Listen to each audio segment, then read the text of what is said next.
Hello guys, അപ്പോൾ നമ്മുടെ പുല്ല് വെട്ടുന്ന മെഷീൻ, ഇത് കൃഷിക്കാരനാണ് കേട്ടോ. നമ്മുടെ പുല്ല് വെട്ടുന്ന മെഷീനുണ്ട്. ഇപ്പോൾ ഇതിനകത്ത് ഇതിൻ്റെ ഒരു ലൈനുണ്ട്. അപ്പം ഈസിയാണ് ലോഡ് ചെയ്യാൻ. പക്ഷേ നമുക്കൊരു കൺഫ്യൂഷനാണ്, ചില മിക്ക ആൾക്കാർക്കും അറിഞ്ഞുകൂടത് എങ്ങനെയാണ് ലോഡ് ചെയ്യുന്നതെന്ന്. അപ്പോൾ ഞാൻ കാണിച്ചു തരാം. അപ്പോൾ ഇങ്ങനത്തെ മെഷീനാണെങ്കിൽ ഇതിൻ്റെ താഴെ നോക്കിയോ, താഴെ ഇങ്ങനെ ആയിരിക്കും ഇത് കണ്ടോ. ഇതിനകത്താണ് നമ്മൾ ആ ലൈൻ ഇട്ട് ലോഡ് ചെയ്തിട്ടാണ് പുല്ല് വെട്ടുന്നത്. അപ്പോൾ ഇത് കണ്ടോ, അങ്ങോട്ടും ഇങ്ങോട്ടും തിരിയും. അപ്പോൾ ഈ ക്ലിക്ക് ചെയ്യുന്ന ഈ സ്ഥലത്ത് ക്ലിക്ക് ചെയ്തിട്ട് ഇതിൻ്റെ ഈ ക്യാപ്പിംഗ് ഊരി എടുക്കുക. അപ്പം പിന്നെ കാണാം ഇതിങ്ങനെ സാധനമാണ് അകത്തിരിക്കുന്നത്. അപ്പം അതും ഊരി എടുക്കുക. ഇനി ഇതിൻ്റെ ഉള്ളിലാണിത് നമ്മൾ ആ ലൈൻ ലോഡ് ചെയ്യുന്നത്. ഞാൻ എങ്ങനെയാണ് കാണിച്ചു തരാം. അപ്പം ഞാൻ മേടിച്ചേക്കുന്നത് ഇങ്ങനത്തെ ഈ ലൈനാണ്.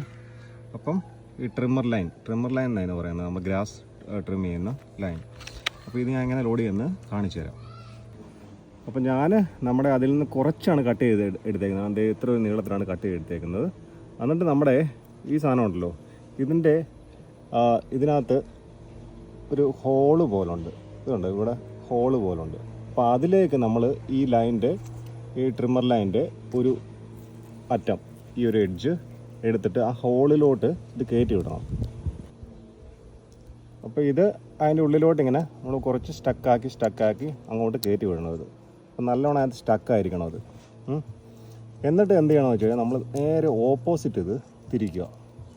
എന്നിട്ട് ഇത് ചുറ്റിയെടുക്കുക. നല്ല ടൈറ്റായിട്ട് ഇങ്ങനെ ചുറ്റി എടുക്കുക. ഇത്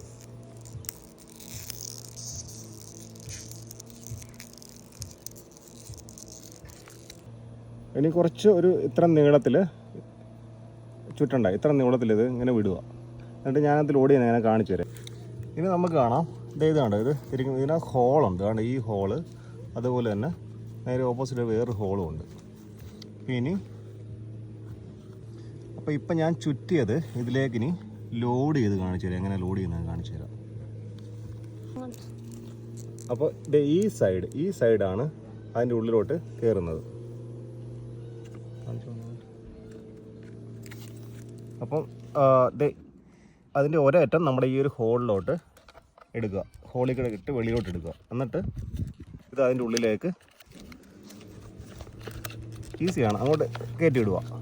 അപ്പോൾ കുറച്ച് ഇങ്ങോട്ട് വെളിയിലോട്ടിരിക്കും, ഇത് നീണ്ട് കിടക്കണം. എന്നാലേ നമുക്കത് കട്ട് ചെയ്യാൻ പറ്റത്തുള്ളൂ, പുല്ല് കട്ട് ചെയ്യാനേ പറ്റത്തുള്ളൂ.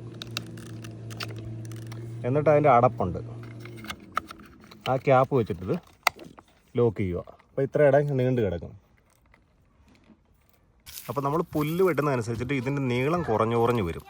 അപ്പോൾ എന്ത് ചെയ്യണമെന്ന് വെച്ച് കഴിഞ്ഞാൽ ഈ ഒരു ബട്ടൺ കണ്ടോ, ഇതിൽ പ്രസ് ചെയ്യുക. പതുക്കെ പ്രസ് ചെയ്തിട്ട് ഇതിൻ്റെ ബാക്കി ആ നീളമുള്ളവിടെ ഇങ്ങോട്ട് വലിച്ച് എടുക്കുക. അപ്പോൾ നമുക്ക് വീണ്ടും വെട്ടിക്കൊണ്ടേയിരിക്കാം. അങ്ങനെയാണ് ഇതിൻ്റെ സിസ്റ്റം. വളരെ ഈസിയാണിത്.